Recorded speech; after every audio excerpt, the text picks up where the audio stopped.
Hello बच्चों, welcome है आप सभी का एक बार फिर से RSR लर्निंग हब में।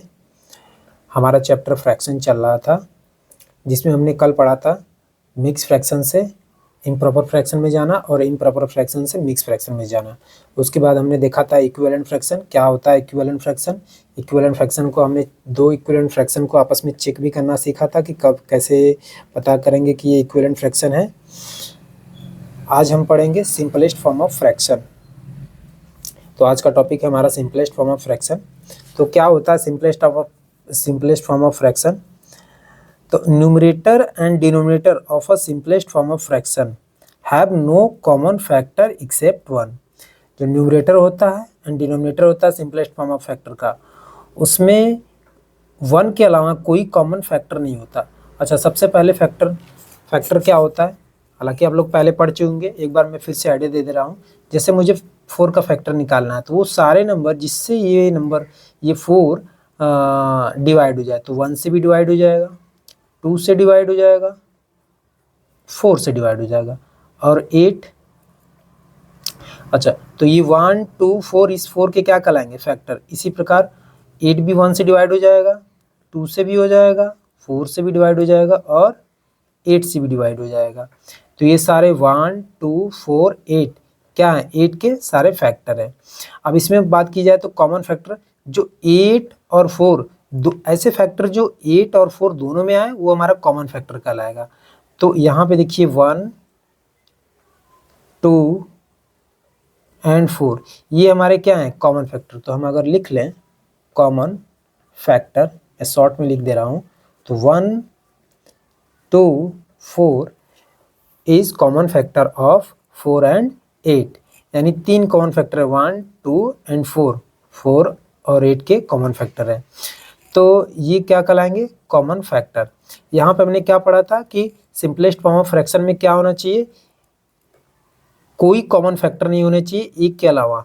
तो यहाँ एक के अलावा देखिए 2 भी है, 4 भी है, तो ये हमारा क्या नहीं कहलाएगा? सिंपलेस्ट फॉर्म ऑफ फ्रैक्शन नहीं कहलाएगा। उसी प्रकार अगर हम 3 का देखें तो 3 जो 1 से भी डिवाइड होगा, 3 से डिवाइड होगा, और यहाँ 6 की बात करें तो 1 से भी डिवाइड होगा और 3 से और 6 से। तो इसका कॉमन फैक्टर क्या हो जाएगा? 1 और 3। जैसे मैं यहाँ लिख दूँ कि 3 के सारे फैक्टर 1 एंड 3, 6 के सारे फैक्टर 1 2 3 6।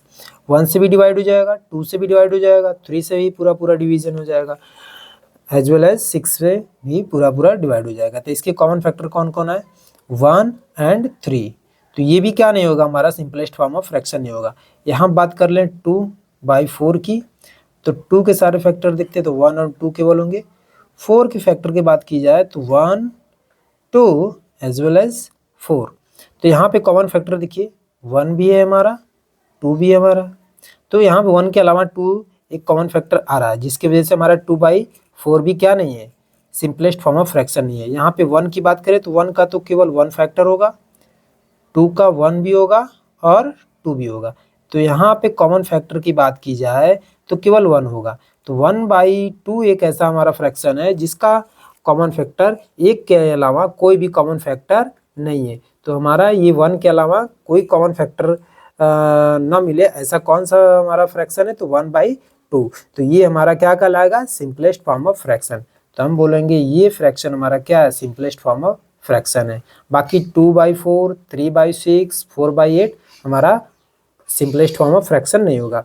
क्यों? क्योंकि यहाँ पे 1 के अलावा भी फैक्टर है। जैसे 4/8 में देखें तो 1 के अलावा 2 4 भी है। आपका 3/6 में देखें तो 1 के अलावा क्या है? कॉमन फैक्टर 3 भी हमारा कॉमन फैक्टर है, इसलिए ये भी सिंपलेस्ट फॉर्म ऑफ फ्रैक्शन नहीं होगा। 2/4 की बात करें तो यहाँ पे 2 कॉमन फैक्टर है, जिसकी वजह से ये भी सिंपलेस्ट फॉर्म ऑफ फ्रैक्शन नहीं होगा। यहीं पे 1/2 की बात करें तो इसमें केवल क्या है? एक कॉमन फैक्टर है जो कि 1 है। तो यहाँ पे क्या कहलाएगा? 1/2 is a simplest form of fraction.